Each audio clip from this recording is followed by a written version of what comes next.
Because even the title card has like just amazing. Oh, it's been 4 months since my heart attack. You're a teenager. Flippin' heck. You met a girl and you had a heart attack. That's just... There's a point where you need to calm down a bit. In that whole time, I could probably count the times I've left this hospital room unsupervised on one hand. 4 months is pretty long time when you're left alone with your thoughts, so I've had plenty of time to come with terms with my situation. Arrhythmia, I think. A strange word, a foreign, alien one that you don't want to be in the same room with.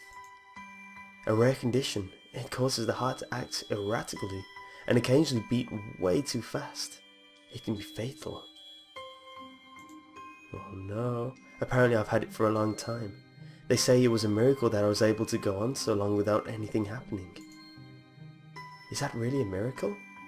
I guess it was supposed to make me feel better, more appreciative of my life. It really didn't do anything to cheer me up. Oh, now he's upset. My parents, I think, were hit harder by the news than I was. They practically had 2 hemorrhages apiece.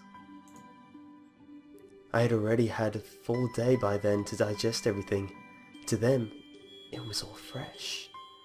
They were even willing to sell their own house in order to pay for a cure. Pretty sure it's now cures work. Of course, yep, as I thought, there isn't a cure. That's a shame. I feel bad for anyone who has this. Because of the late discoveries of this condition, I've had to stay at the hospital to recuperate from the treatments. When I was first admitted, it felt as if I was missed. For about a week, my room in the ward was full of flowers, balloons and cards. But the visitors soon dwindled, and all the get well gifts began trickling down to nothing shortly after. I realized that the only reason I had gotten so many cards and flowers was because sending me their sympathy had been turned into a class project. Aww. Maybe some people were genuinely concerned, but I doubt it. Even in the beginning, I barely had visitors. By the end of the first month, only my parents came in on a regular basis. Iwanako was the last to stop visiting. No, she caused it and she stopped visiting. What a smelly poop face. After 6 weeks, I never saw her again. We never had that much to talk about when she visited anyway. We didn't touch the subject that was between us on that snowy day ever again. The hospital? It's not really a place I'd like to live in. The doctors and nurses feel so impersonal and faceless. I guess it's because they're in a hurry and they have millions of other patients waiting for them, but it makes me feel uncomfortable. For the first month or so, I asked the head cardiologist every time I saw him for a rough estimate of when I'd be able to leave. He never answered anything in a straightforward way, but told me to wait and see if the treatment and surgeries worked. That's like pretty much the doctor's procedure. So idly I observed the scar that those surgeries had left on my chest slowly. Well, it slowly changed its appearance over time, thinking of it as some kind of omen. I still ask the head cardiologist about leaving, but my expectations are low enough that I'm not disappointed anymore when I don't get a reply. The way he shuffles around the answer shows that there is at least some hope. At some point, I stopped watching TV. I don't know why, I just did. Maybe it was the wrong kind of escapism for my situation. Yeah, I remember, to be honest, sorry guys, but there's a lot of dialogue in this. I started reading instead. There was a small library at the hospital, although it was more like a storeroom for books. I began working my way through it, one small stack at a time. After consuming them, I would go back for more. I found that I liked reading, and I think I even became a bit addicted.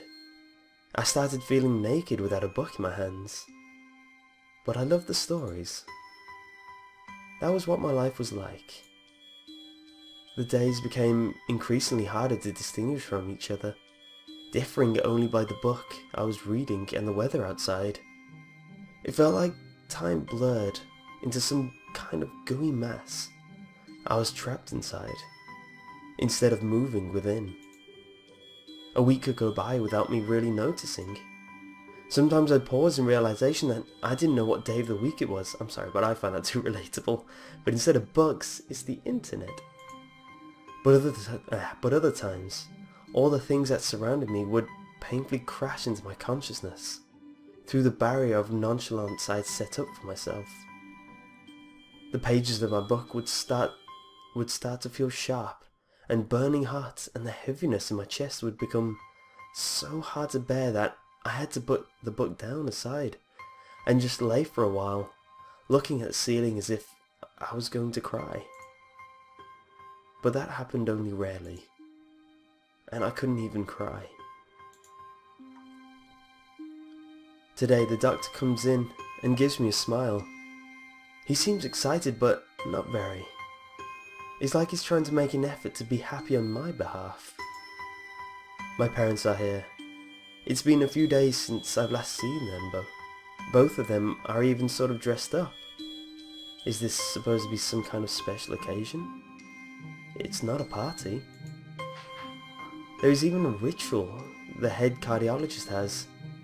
He takes his time sorting his papers, then setting them aside as if to make a point of the pointlessness of what he just did. Then he casually sits down on the edge of the bed next to me.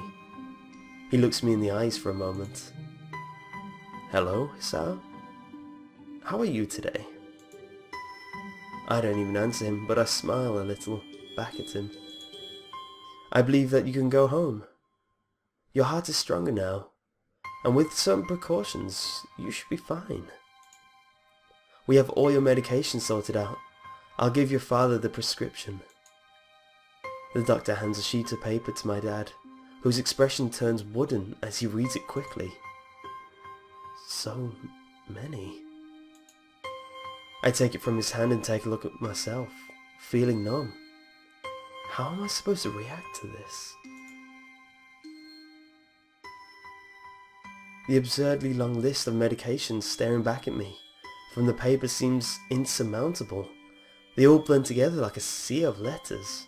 Oh, that's pretty cool visuals. Diarrhea. This is insane. Side effects, adverse effects, contradictions, and dosages are listed line after line with cold precision. I tried to read them, but it's so futile. I can't understand any of it. Attempting to only makes me feel sicker. All this for the rest of my life, every day. I'm afraid that is the best we can do at this point. However, new medications are always being developed, so I wouldn't be surprised to see if that list fades over the years. Years? What kind of confidence booster is that? I'd have felt better if he hadn't said anything at all. Also, I've spoken with your parents, and we believe that it would be best if you don't return to your old school. What? Please calm down, Hisao. Listen to what the doctor has to say. Sorry, I've slipped into like an acting mode or something. Calm down? The way he says it tells me he knew full well that I wouldn't like it. Am I going to be homeschooled? Whatever of my concerns shows, it's ignored. We all understand that your education is paramount. However, I don't think that it's wise for you to be without supervision. At least not until we're sure that your medication is suitable. So I've spoken to your parents about a transfer. It's a school called Yamako Academy that specializes in dealing with disabled students. Oh, so this is where I meet all them ladies. Disabled? What? Am I? It has a 24-hour nursing staff, and it's only a few minutes from a highly regarded general hospital. The majority of students live on the campus. Think of it as a boarding school of sorts. It's designed to give students a degree of independence while keeping help nearby. Independence? It's a school for disabled kids.